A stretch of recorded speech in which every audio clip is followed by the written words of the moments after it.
A cascade of development projects being built in the Lower Omo River basin in Ethiopia is bringing major changes to the watershed and the people who depend on it.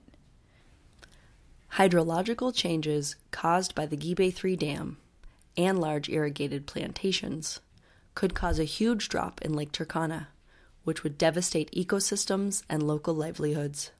Climate change could add to these risks. Responsible management of these systems is key to ensure these developments don't lead to an ecological collapse and increase poverty for vulnerable communities living in the watershed. According to news reports, Gibe III Dam will likely start filling in May 2014. The dam will take up to 3 years to completely fill. During this time, only a small amount of the Omo River water will be released. The river's yearly flow will decrease as much as 70%. This decrease occurs because the ability to release flows from the dam is physically limited by what outlets are available and how full the reservoir is. When the dam first starts to fill, there will be one water outlet available, which can only release a small amount of flow, between 25 and 100 cubic meters per second. This flow rate is about equal to the lowest flows of the year and is expected to be sustained for at least 7 to 9 months. This means almost all the runoff from at least 1 year's corrupt season will be lost for downstream people and ecosystems. Downstream of the Gibe III Dam, the river's flow will increase as the reservoir rises and power turbines come online to generate electricity. By the beginning of the 3rd year, all 10 turbines are projected to come online. During routine operations, water releases are projected to fluctuate between the minimum flow value of 25 cubic meters per second and the amount released by the turbines, which is capped at about 1,000 cubic meters per second. The amount of flow from the dam will be similar year-round, since the dam will block large and small floods while raising water levels during the dry season. If operators were to release a bigger flood from Gibe III, the maximum release possible from a full reservoir is about 2,400 cubic meters per second without use of the spillway. Here's how this amount compares to natural floods at the dam site. This means that although the Gibe III Dam can physically release some flows that are key to a healthy river, it is limited in the amount of water it can release for high flow pulses and large floods. The stable flows provided by Gibe III support the construction of large commercial agricultural plantations in the Lower Omo Valley. These irrigated farms are being built about 500 river kilometers upstream of Lake Turkana and will affect the section of the river in which flood recession agriculture and livestock herding are key to people's livelihoods. A low earthen dam built to supply water to these areas is drowning lands upstream and decreasing flows and floods downstream. It funnels water into a wide irrigation canal feeding the rapidly growing plantations. The Karaz sugar plantation and additional areas identified for cultivation could eventually take almost half of the Omo River's inflow to Lake Turkana. Since the Omo River accounts for almost all of Lake Turkana's inflows each year, these developments could cause a big drop in lake water levels. Lake Turkana is projected to drop by about 2 meters during the initial filling of the dam. If current plans to create new plantations move forward, the lake could drop by as much as 22 meters. The average depth of the lake is just 31 meters, so this is a major concern. Dam operations alone could cause Lake Turkana Delta to move southward by 10 kilometers. Climate change could worsen the water situation in the Omo.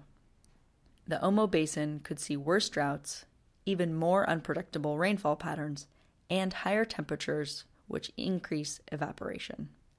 While no one can accurately predict future rainfall in the Omo Turkana Basin, there's evidence that there will be a drying trend and warmer temperatures. Chris Funk, A scientist with the U.S. Geological Survey has said, "We anticipate that average precipitation totals in Kenya and Ethiopia will continue decreasing or remain below the historical average. The decreased rainfall in eastern Africa is most pronounced in the March to June season, when substantial rainfall usually occurs." The Gibe III Dam and the irrigation projects will limit people's mobility and make it harder for them to practice diverse livelihoods.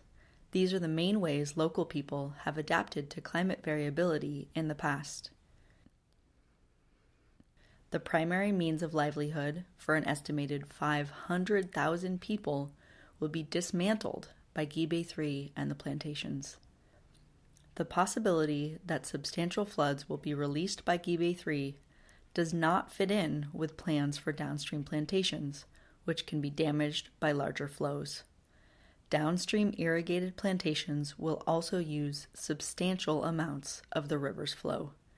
This means we can expect a decrease in the size, length, and number of floods. Important low-lying grazing areas are replenished seasonally by floods, and flood recession agriculture is dependent on floods for a successful harvest. Changes to the natural flooding regime will also disrupt fish spawning queues and decrease productive habitat for fish in Lake Turkana and the Lower Omo River. Fish catches may decrease in the lake as they have done in the past during periods of lowering lake levels. As the lake shrinks, its function as a last resort water source would be compromised due to decreasing water quality, and because livestock will have to travel longer distances to access the water. Conflicts over scarce resources are expected to increase. But extreme hardships do not have to happen. Even after a river is dammed and diverted, harmful consequences of these alterations can be reduced by releasing water in a way that actively sustains downstream ecosystems, people, local livelihoods, and animals. These flow releases are called environmental flows. Environmental flows cannot return the river or lake to the way they were before development, but if done properly and with the participation of all affected stakeholders in a basin, environmental flows are one way that the water can be more equitably shared among various stakeholders. All uses of the river, especially planned irrigation schemes, must be incorporated into the environmental flows plan for it to succeed. Given the risks in this system, development should be halted while a plan for the Omo Basin is created and the impacts of current projects are assessed, an essential task that has not yet been done. Some projects may need to be canceled or modified since they cause too much harm to people and the ecosystem. How are these flows set? People who know the Omo River and Lake Turkana well can probably describe the patterns in flow and lake level that occur during a day or a season or even over the course of many years. Many living things, including humans, have adapted their life strategy to these natural flow patterns and conditions. For example, a flow event may coincide with certain fish swimming upstream or breeding. People may plant crops after a certain flood. Environmental flow releases are meant to sustain the river and lake patterns that support life. Knowledge of these connections and what makes a healthy river can come from many sources. Scientists may use instruments and field studies to collect data. Historic knowledge may be used. But sometimes the best source of information is local people who may know more about how the river works than anyone else. Documenting these connections does not guarantee that environmental flow releases will take place. Management of the Omo will involve trade-offs between competing uses, such as hydropower generation, irrigation needs, fisheries, and livestock grazing. Stakeholders will need to decide what they value most from the river and pressure decision makers to release sufficient flows to satisfy their needs. Involvement from all stakeholders is key. At this time, the United Nations Environment Program has started working with the governments of Ethiopia and Kenya on the sustainable management of the Omo River. Civil society groups are closely following this process and will seek to ensure that the voices of affected peoples and civil society are included in the decision-making process. It is unknown how long these negotiations will take. Thus, it is critical that the impacts on the river's flow be addressed as soon as possible. The people of Lake Turkana and the Lower Omo Valley who will be affected by the Gibe III Dam and commercial irrigation projects do not have to be on the losing end of these developments. With a good system of environmental flows, one that is produced with the involvement of affected peoples and committed governments, the result could be positive indeed. Now is the time to make sure local voices are heard and indigenous wisdom about the lake, the river, and the land is gathered and shared with those who will manage the dam and the river. It is not too late to stand up for these lifelines.